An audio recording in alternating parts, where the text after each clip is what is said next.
What's going on, ladies and gentlemen? Welcome back to another video by yours truly. Sensor Tower released the gacha revenue for the month of May. It is now the 1st of June, and we get to see the debut revenue numbers for Wuthering Waves. Now, looking at what I'm looking at, it made it in the top 10, and we are going to go into the details about that in a bit. But I think this is quite the nuanced discussion to have because there are so many variables tying into this revenue. I would like to point out, most importantly, that Sensor Tower only takes into account mobile revenue numbers. I don't know about you guys, but in the past 9-10 days that I've been playing Wuthering Waves, one thing has become very clear to me, and it's that Wuthering Waves is more of a PC and console experience than it is a mobile experience. I would argue that the majority of people playing Wuthering Waves are actually playing it on the PC instead of mobile.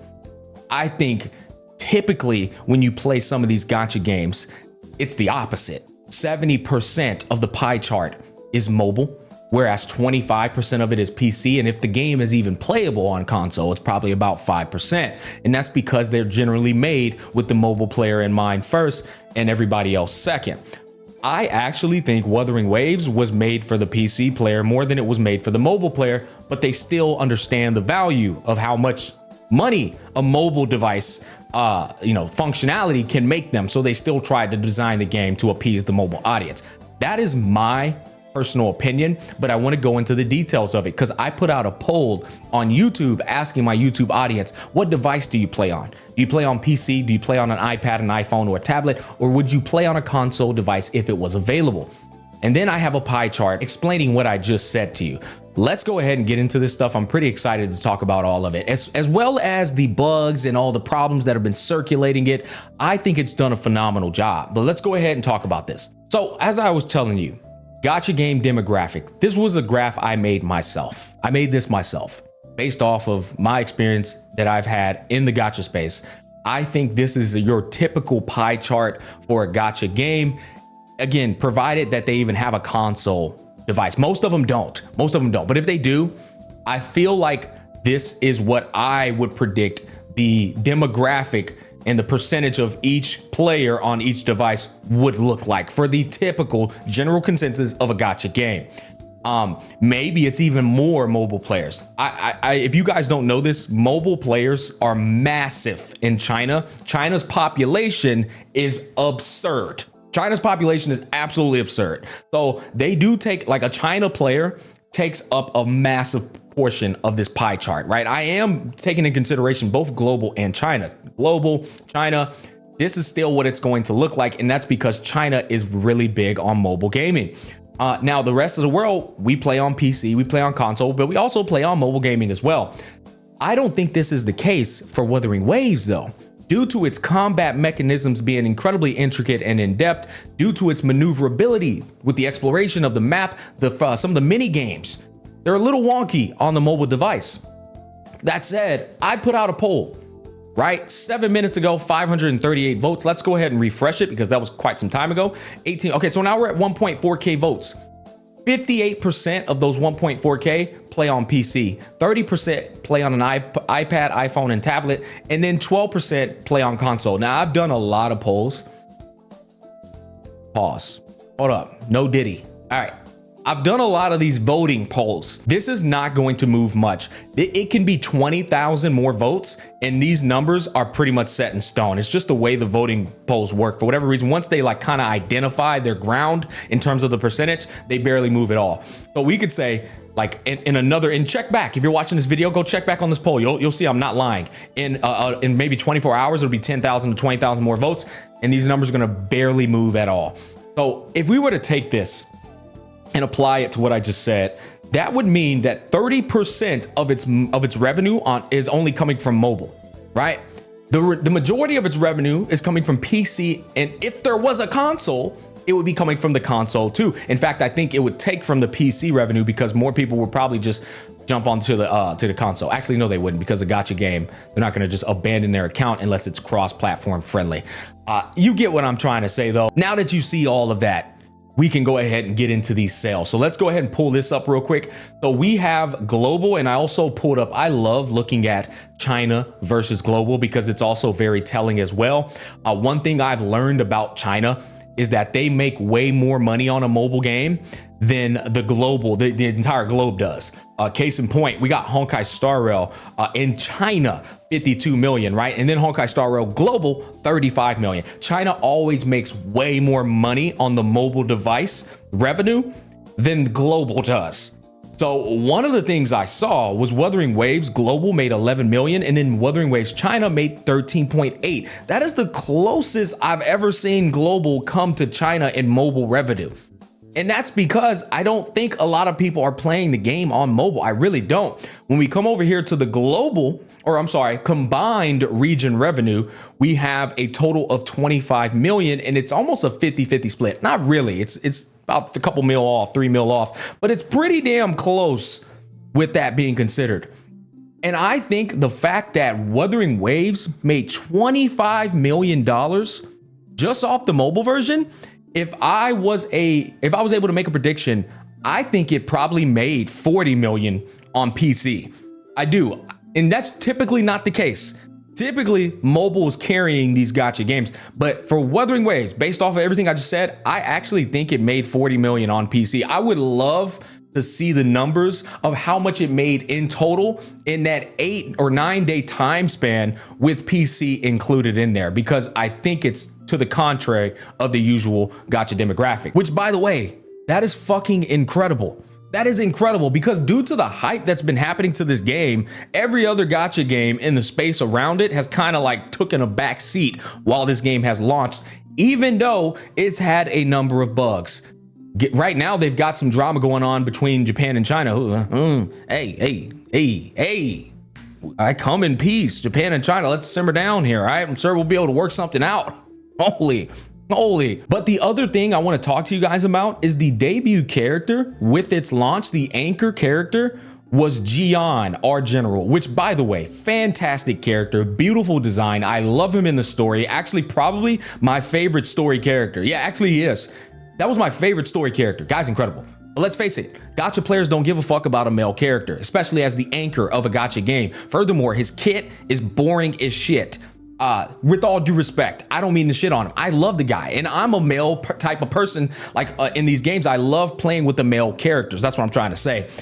But Jian's kit is literally pop ult and just spam basic attack, right? Only the fighting game fanatics that have played Wuthering Waves and the people who are truly cultured and don't care about meta are playing with him outside of his ult, because of the combo potentials outside of his ult are more enjoyable than the combo potential inside of his ult. Inside of his ult is pop ult, close eyes. In fact, I'm putting a video out in pretty damn soon here showing you guys that I did a run. All I did was put my head down, tap ult, and do auto attacks, and I won against a boss fight in the elusive realm. Literally, that video's coming out soon. But it was to basically make the argument that Jian is a boring fucking character. He is outright. Not only is he a boring character, he's also got the male debuff.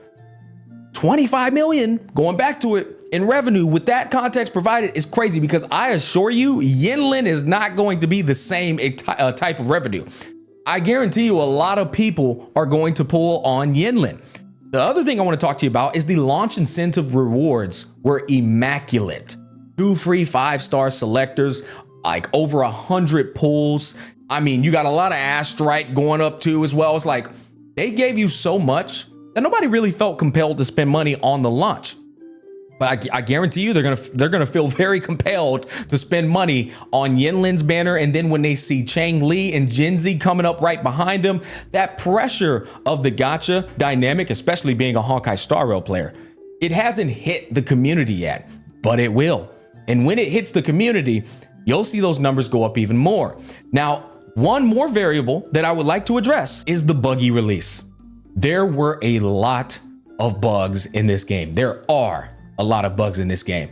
What would devs, if you're watching this video, I don't mean to shit on you guys. I'm just telling the truth, and that's who I am. I don't change the truth for anybody. It doesn't matter if I'm in your good graces, bad graces, your boy gonna speak the truth regardless of all that nonsense. Your game is buggy as fuck right now, and that's okay. I love it. I'm addicted to it. With all the bugs, who gives a shit? They're first world problem bugs to me. I'm gonna still keep playing, but it is buggy. And guess what? There are a lot of people in the gaming space that don't tolerate bugs. It just deters them immediately. For whatever reason, that's their red button. Oh, buggy, buggy, buggy. I can't do this. I'm out. Wild Hearts was one of the best games I ever played in my life. And it had the biggest flop I've ever seen in history just because it had a terrible launch, which was so unfortunate and honestly sad. It was a great fucking game, but people don't play around with the bugs.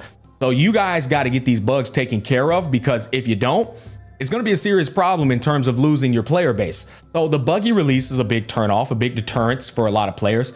And again, going back to it, 25 million in mobile. I'd love to see what it is in PC. Now, overall, all things considered, I think Wuthering Waves crushed it for this launch. 9 days, 25 million mobile. Again, I don't think this is I think this is a false representation of how Wuthering Waves actually performed, considering it's a PC game more than it is a mobile game. It is what it is. Still made its way into the top 10, 1, 2, 3, 4, 5, 6, top 7 gacha revenue for the launch. 9 days. Beautiful. Fix your damn bugs. Continue with the drip marketing. Turn up the heat on the drip marketing like Honkai Star Rail. The reason Honkai Star Rail is #1, because the motherfuckers don't stop dropping fire ass designs. Hey, goddamn. I mean, they keep getting me. Continue with the fire designs, and you know what? You have an edge over these other games, except HSR. HSR, actually, their quality of gameplay, animation, and combat, even though it's a turn-based game, is 10 out of 10. Yours is a 10 out of 10, but with the open world and the hack and slash and the gameplay aspect that's not turn-based. You have a 10 out of 10 combat design, and it's not turn-based, which means you don't even have to compete with Honkai Star Rail. You're scratching a different itch on the back. This is your competition right here, and let me tell you, your combat is shitting on that game. 100%. Continue with the drip marketing, continue with the ingenuity with the combat, and you got a solid foundation. You guys are crushing it. Now, let's move on to Genshin Impact and Honkai Star Rail. What in the fuck happened here? Wow. You notice that I just said Wuthering Waves isn't competing with Honkai Star Rail. It's competing with Genshin Impact. I assure you, this massive drop off, who knows? I'll be honest, I haven't done it. I'm going in it with a bit of ignorance. I haven't checked in on Genshin Impact. I've heard their updates haven't pretty much done a goddamn thing. They waited till the last minute to do any fucking thing. In fact, they literally waited for Wuthering Waves to launch to start saying, oh, here's some extra stamina. Oh, we're fixing this now, guys. What a load of garbage. Fell off a fucking mountain, but to be fair, their fall off a mountain is still up.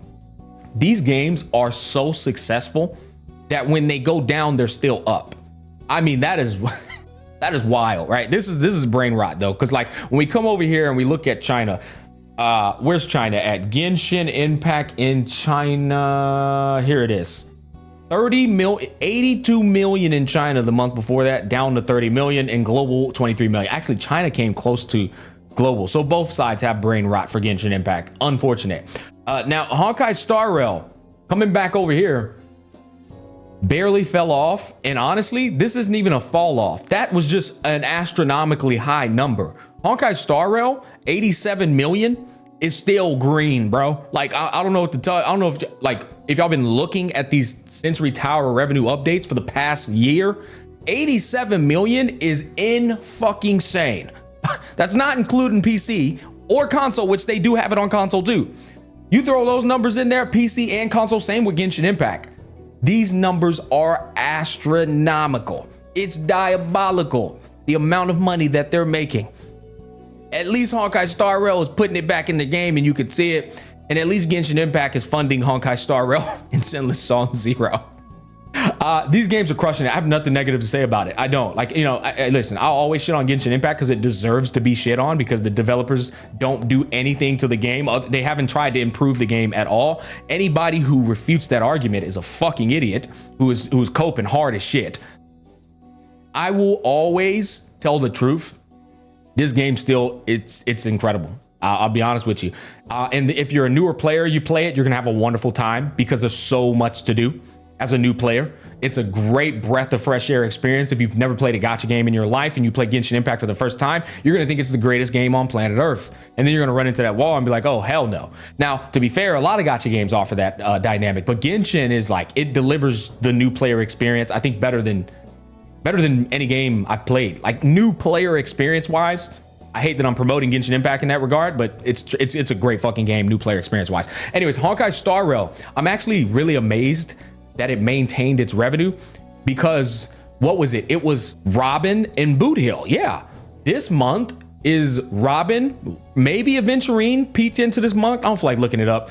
Aventurine might have creeped into the beginning of this month, but this month was pretty much Robin, which I'll be honest, I don't think Robin was all that. I think this month, unironically, was carried by Honkai Star Rail's story.